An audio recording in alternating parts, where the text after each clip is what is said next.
కేంద్ర కేబినెట్ భేటీ ముగిసింది. ఇప్పుడిప్పుడే శాఖల కేటాయింపుకు సంబంధించిన బ్రేకింగ్ చూస్తున్నాము. నితిన్ గడ్కరీకి మళ్ళీ రోడ్లు రవాణా శాఖను కేటాయించారు. ఒక్కొక్కటిగా శాఖల కేటాయింపుకు సంబంధించి కూడా బ్రేకింగ్ చూస్తున్నాము. నితిన్ గడ్కరీకి మళ్ళీ రోడ్లు రవాణా శాఖను కేటాయించారు. ఇక అలాగే రోడ్డు రవాణా శాఖ సహాయ మంత్రిగా హర్ష్ మల్హోత్రాకు ఆ శాఖను కేటాయించారు. ఇక తెలుగు రాష్ట్రాలకు సంబంధించి 5 కేంద్ర మంత్రి పదవులను ప్రకటించారు. దీనికి సంబంధించి మరి ఏ శాఖలను కేటాయిస్తారు అన్న దాని మీద మాత్రం ఉత్కంఠ ఇంకా వీడలేదు. ఇటు తెలంగాణ అలాగే ఆంధ్రప్రదేశ్కు సంబంధించి కూడా మరి ప్రాధాన్యత శాఖలను కేటాయిస్తారా లేదా అన్నది మాత్రం కొంత సస్పెన్స్గానే ఉంది.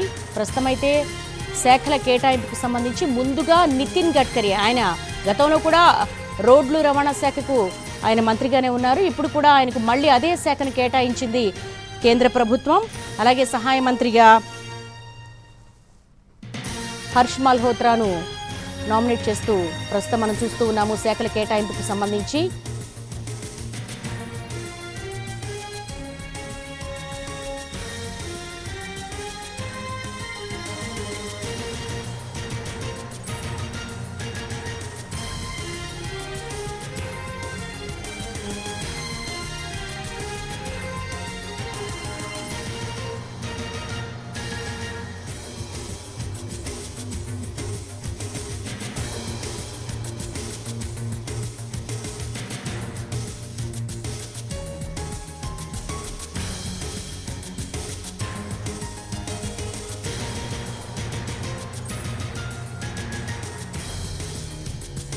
కేంద్ర కేబినెట్ భేటీ ముగిసింది. కేంద్ర మంత్రి పదవులకు సంబంధించి శాఖల కేటాయింపుకు సంబంధించి బ్రేకింగ్ చూస్తూ ఉన్నాం. దీనికి సంబంధించి డీటెయిల్స్ మా ప్రతినిధి ఢిల్లీ నుంచి రాజును అడిగి మరిన్ని వివరాలు తెలుసుకుందాం. రాజు, ప్రస్తుతం అయితే గనక నితిన్ గడ్కరీకి అదే శాఖను కేటాయించినట్టుగా తెలుస్తోంది. మీ దగ్గర ఉన్న లేటెస్ట్ డెవలప్మెంట్స్ ఏంటి?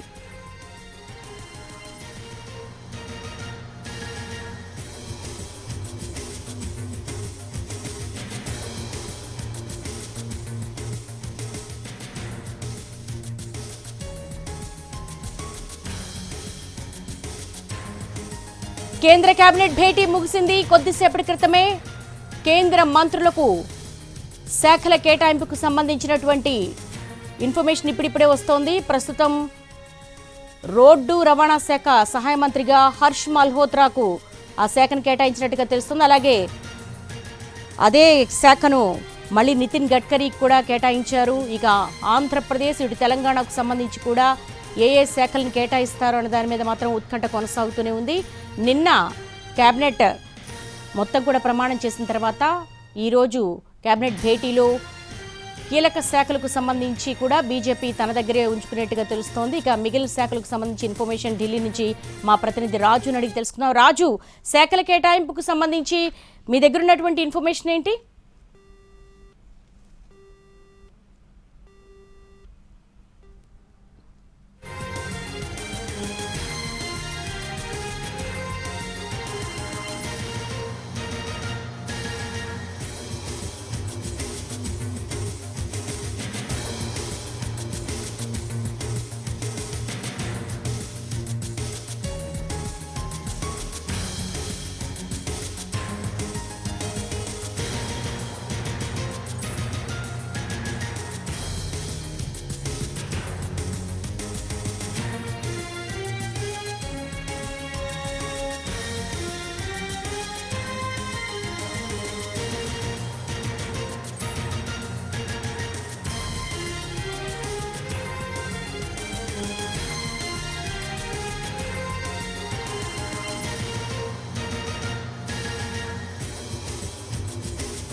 కేంద్ర కేబినెట్ కు సంబంధించి భేటీ ముగిసింది. ఈ భేటీలో అనేక కీలక అంశాలను చర్చించారు.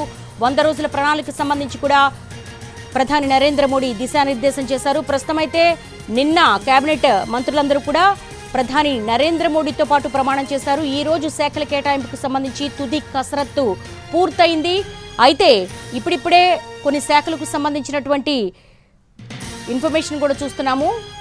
కేంద్ర మంత్రులకు శాఖల కేటాయింపుకు సంబంధించి మొదటగా మళ్ళీ గడ్కరీకే రోడ్డు రవాణా శాఖను కేటాయించారు. అలాగే సహాయ మంత్రిగా హర్ష్ మల్హోత్రా, అలాగే అజయ్ డీమ్టా గ్రామీణ పట్టణాభివృద్ధికి సంబంధించి కూడా చాలా కీలకమైనటువంటి చర్చ కూడా జరిగింది. దానికి సంబంధించి ఇంకా ఇన్ఫర్మేషన్ బయటికి రావాల్సింది. ప్రస్తుతం అయితే కేంద్ర కేబినెట్ భేటీ ముగిసింది. నిన్న కేంద్ర మంత్రులుగా ప్రమాణం చేసినటువంటి మంత్రులకు ఆయా శాఖల కేటాయింపుకు సంబంధించి కూడా తుది కసరత్తు పూర్తయింది. ప్రస్తుతం రోడ్డు రవాణా శాఖ సహాయ మంత్రిగా హర్ష్ మల్హోత్రా, అలాగే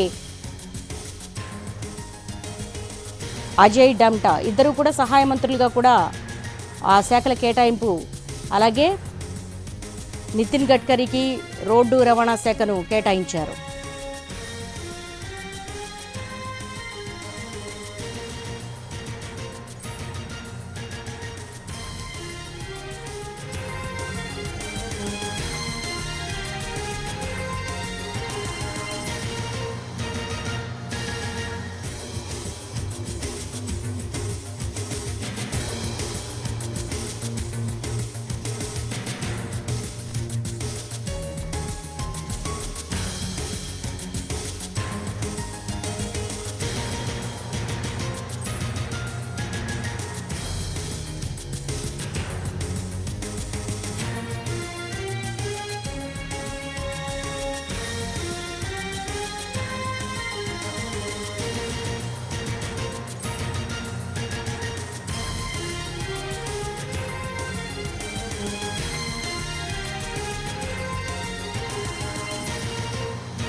కేంద్ర కేబినెట్ భేటీ ముగిసింది. పలు శాఖలకు సంబంధించి కూడా ఇప్పుడిప్పుడే మనం రిలీజ్ అవుతున్న బ్రేకింగ్ న్యూస్ చూస్తున్నాము. ప్రస్తుతం హోంమంత్రిగా ముందుగా అనుకున్నట్టుగానే కీలకమైన శాఖలన్నీ కూడా బీజేపీ తన దగ్గరే అట్టిపెట్టుకుంది. కేంద్ర హోంమంత్రిగా అమిత్ షా, అలాగే రక్షణ మంత్రిగా రాజ్నాథ్ సింగ్, అలాగే విదేశీ శాఖకు సంబంధించి జైశంకర్ ప్రస్తుతం వస్తున్నాయి చూస్తున్నాం మనము. రక్షణ మంత్రిగా రాజ్నాథ్కు మళ్ళీ అదే శాఖను కేటాయించారు. అలాగే కేంద్ర హోంమంత్రిగా అమిత్ షా అదే బాధ్యతలు నిర్వర్తించబోతున్నారు. విదేశీ వ్యవహారాల శాఖకు సంబంధించి జైశంకర్కు అదే శాఖను కేటాయించారు. ముందుగా అనుకున్న విధంగానే బీజేపీ కీలకమైనటువంటి శాఖలు ఏవైతే ఉన్నాయో ఆర్థిక, రక్షణ, హోం ఈ మూడు శాఖలను కూడా తన దగ్గరే పెట్టుకున్నట్టుగా తెలుస్తోంది. ప్రస్తుతం హోంమంత్రిగా తిరిగి అమిత్ షానే కొనసాగనున్నారు. కేంద్ర హోంమంత్రిగా, రక్షణ మంత్రిగా రాజ్నాథ్ సింగ్ తిరిగి అదే బాధ్యతలు చేపట్టబోతున్నారు. అలాగే విదేశీ వ్యవహారాలకు సంబంధించి జైశంకర్ అదే బాధ్యతలు చేపట్టబోతున్నారు. అలాగే రోడ్లు, నితిన్ గడ్కరీ రోడ్లు భవనాల శాఖను తిరిగి అదే శాఖను ఆయనకు అప్పగించడం జరిగింది. ప్రస్తుతం ఆంధ్రప్రదేశ్ అలాగే తెలంగాణకు సంబంధించి మరి శ్రీకాకుళం ఎంపీ రామ్మోహన్ నాయుడుకు కేబినెట్ బెర్త్ దక్కింది.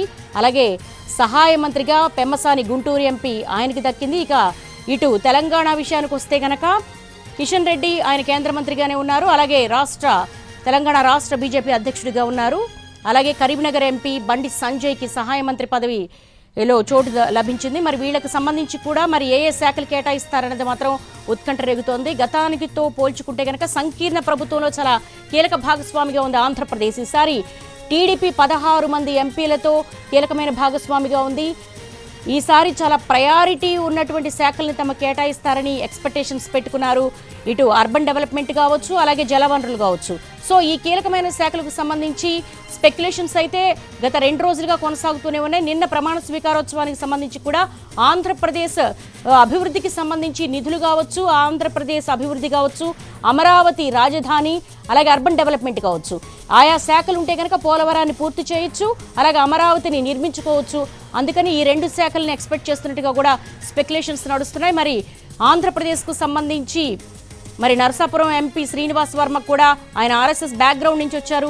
వీళ్ళ ముగ్గురికి కూడా ఎటువంటి శాఖలను కేటాయిస్తారనేది మాత్రం కొంత క్యూరియాసిటీగానే ఉంది. ఇక ఇటు చూస్తే జేడీయూ జనతాదళ్ యూ నుంచి కూడా చాలా డిమాండ్స్ వెళ్ళాయి. ముఖ్యంగా వ్యవసాయ శాఖ కావచ్చు, అలాగే రైల్వే శాఖ కావచ్చు, కొన్ని డిమాండ్స్ పెట్టారు. మరి ఎటువంటి శాఖలను వాళ్ళకి కేటాయిస్తారనేది కూడా వేచి చూడాల్సిన అంశం. ప్రస్తుతానికైతే మాత్రం ముందుగా అనుకున్న విధంగానే బీజేపీ కీలకమైన శాఖలు ఏవైతే ఉన్నాయో, ఇటు హోం కావచ్చు, రక్షణ కావచ్చు, ఆర్థిక కావచ్చు, ఈ శాఖలన్నీ మాత్రం సమర్థవంతంగా ఈ టర్మ్లో పూర్తి చేసిన వాళ్ళకి మళ్ళీ తిరిగి అప్పచెప్పింది. ముఖ్యంగా ఆర్టికల్ 370 కావచ్చు, చాలా కీలకమైనటువంటి బిల్లులకు సంబంధించి కూడా చాలా లా అండ్ ఆర్డర్ కంట్రోల్ కావచ్చు, అలాగే ఇటు దేశ భద్రత కావచ్చు, వీటన్నిటిలో సమర్థవంతంగా అమిత్ షా నిర్వర్తించారు కాబట్టి తిరిగి ఆయనకే ఆ హోంశాఖను అప్పగించారు. అలాగే రక్షణ బాధ్యతల్లో కూడా రాజ్నాథ్ సింగ్ చాలా కీలకమైన భూమిక పోషించారు. రాజ్నాథ్ సింగ్ కూడా రక్షణ శాఖకు అప్పచెప్పారు. ఇక నితిన్ గడ్కరీ కూడా ఆయన రోడ్లు భవనాల శాఖను చాలా సమర్థవంతంగా నిర్వహించారు.